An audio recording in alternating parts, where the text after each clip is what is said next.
আমার স্বামীকে আজকে জিজ্ঞাসা করলাম, দেখো আজকে আমার খুব পেটটা ব্যথা করছে আর খুব ঠান্ডা লেগেছে, তো আজকে সেরকম চিকেনটা করতে পারবো না, তুমি একটু বলবে বাড়িতে। আমার স্বামী কি উত্তর দিলে, তুমি আগে বাবা মাকে জিজ্ঞেস করো যে তারা কি বলে, যাও জিজ্ঞেস করে নাও।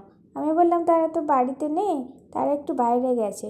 বললো ঠিক আছে, কত দূরে? আমি বললাম ওই যে কাছাকাছি। বললো তাহলে যাও, যে জিজ্ঞাসা করে আসো। আমি কথাটা ভাবছিলাম যে এখানে জিজ্ঞাসা করতে যাওয়ার আর কি আছে, যদি আমার স্বামী বললেই দিত যে ঠিক আছে, তোমার যখন শরীরটা খারাপ তোমাকে আর কিছু করতে হবে না, আমি বরঞ্চ বলে দেবো যে তোমার শরীর খারাপ তাই আজকে চিকেনটা হয় না।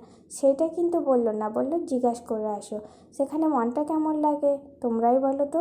কার কী হলো আর কার কী গেল সেটা দেখলো না, আগে বাড়ির লোক কী বলেছে কী চেয়েছে সেটাই দেখলো।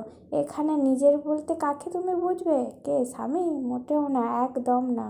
তুমি যাকে আপন ভাবো সে কিন্তু তোমাকে আপন ভাবে না, ভাবে তার নিজের বাবা মাকে শুধু আপন, আর কাউকে না। সময়ে সব সুযোগ সবাই নিয়ে নেয়, কিন্তু এটাও তো বুঝতে হয় যে হ্যাঁ মানুষটার কষ্ট, মানুষটা আজকে থাকছে তো করে, সেটা আর কেউ বুঝলো না, এইটাই বাস্তব। আচ্ছা বলো তো তোমরা, যদি বাবা মাকে জিজ্ঞাসা করার হতো আমি তো তাকে আগে জানাতাম না, আগে তো বাবা মাকেই জানাতাম।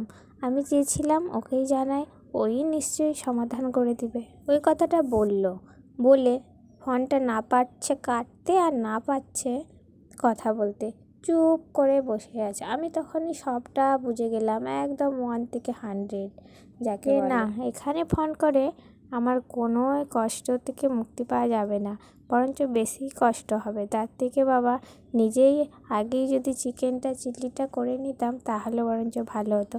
এখানে বলা মানে নিজের কষ্ট আরও বাড়ানো।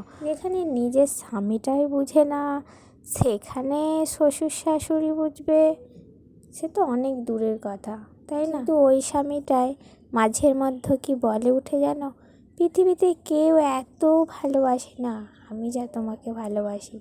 তাই সত্যি মাঝে মাঝে কথাগুলো ভাবি যে কি, কোন দিকটা ঠিক কোন দিকটা ভুল, না আমিই ভুল, কি জানি। আচ্ছা এই কথাটাও তো বলতে পারতো যে ঠিক আছে রেখে দাও, বানাতে হবে না, বলে দেবে যে পেটে ব্যথা এই জন্য করি না, তাহলে কিছু বলবে না।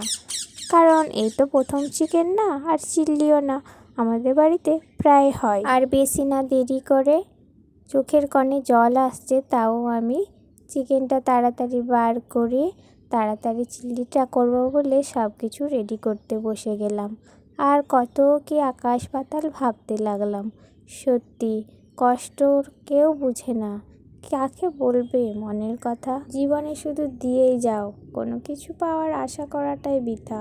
আর যদি বেশি আশা করা হয় সেখানে কিন্তু খুবই কষ্ট, খুবই দুঃখ, খুবই খারাপ কিছু হয়ে থাকে। ভাবতে ভাবতে আমার চিলি চিকেন প্রায় হয়েই গেল। তারপরে সব কিছু রেডি করে আমি রান্নাঘর থেকে চলে আসলাম বাইরে।